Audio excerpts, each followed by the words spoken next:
இந்த பிச்சிச்ச பத்திலாம் எனக்கு கவலை இல்லப்பா. நான் எப்பயுமே என்னோட அதிரடியான ஆட்டத்தை வெளிப்படுத்தியே தீருவேன். இப்படி வந்து ரோஹித் சர்மா கெத்தா சொல்ற மாதிரி தான் இன்னைக்கு மனுஷன் ஹாஃப் செஞ்சுரி அடிச்சு இந்தியாவை ஈஸியா ஜெயிக்க வச்சுட்டாருங்க. இன்னைக்கு இந்தியாவுக்கும் அயர்லாண்டுக்கும் நடந்த மேட்ச்ல அயர்லாந்து வந்து ஃபர்ஸ்ட் பேட்டிங் பண்ணி 96 ரன்னுக்கே ஆல் அவுட் ஆயிட்டாங்க. இந்த ஒரு ஸ்கோரை பார்த்தோன்னே நம்ம என்ன நினைச்சோம்னா, இதெல்லாம் இந்தியாவுக்கு ஜுஜுப்பி மேட்ரு, ஈஸியா சேஸ் பண்ணிட்டு போயிட்டே இருப்பாங்கன்னு நினைச்சோம். இருந்தாலும் ஒரு கட்டத்துல நமக்கு பயம் இருந்துகிட்டே இருந்துச்சுங்க. ஏன்னா சவுத் ஆப்பிரிக்கா வந்து ஸ்ரீலங்கா கூட விளையாடும்போது 77 ரன்னையே ரொம்ப கஷ்டப்பட்டு தான் வந்து சேஸ் பண்ணாங்க. அதே மாதிரி இன்னைக்கு மேட்ச் ஆயிருமோ அப்படின்னு சொல்லிட்டு நம்ம பயந்துட்டே இருந்தோம். ஆனா இன்னைக்கு மேட்ச்ல நடந்ததே வேறங்க. ரோஹித் சர்மா வந்து ஸ்டார்டிங்ல வந்ததுல இருந்து மனுஷன் வந்து ஒரு சூப்பரா வந்து விளையாட ஆரம்பிச்சிட்டாரு.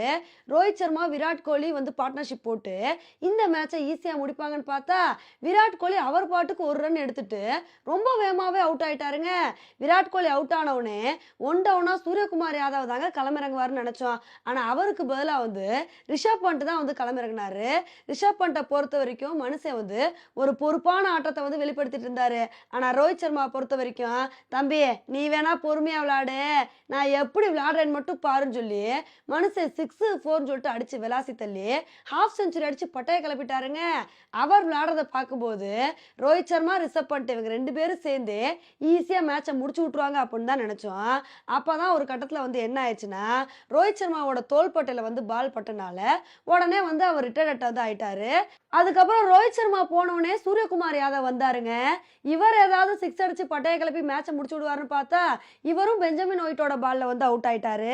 அதுக்கப்புறம் ரிஷப் பண்ட் வந்து கடைசி வரைக்கும் நான் நிற்பேன்ப்பா, நான் தான் மேட்சை முடிப்பேன் அப்படின்னு சொல்லிட்டு கடைசியில் அழகா சிக்ஸ் அடிச்சு இந்த மேட்சை வந்து 13வது ஓவர்ல 8 விக்கெட் வித்தியாசத்துல இந்தியா ரொம்ப கம்ஃபர்டபுளா வந்து வின் பண்ணிட்டாங்க.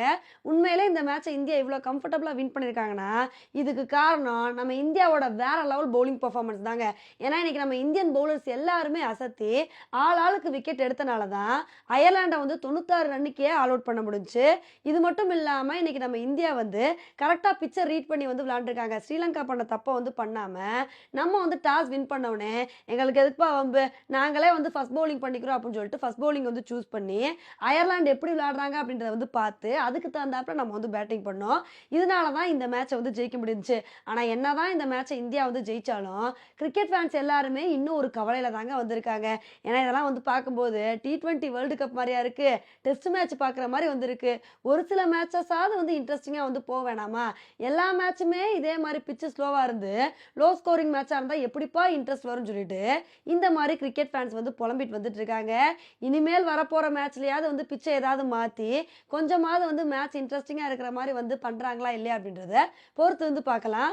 ஓகே ஃப்ரெண்ட்ஸ், இந்தியாவோட இந்த வெற்றியை பற்றி நீங்கள் என்ன நினைக்கிறீங்க அப்படின்றத என்னோட கமெண்ட் செக்ஷனில் வந்து போடுங்க.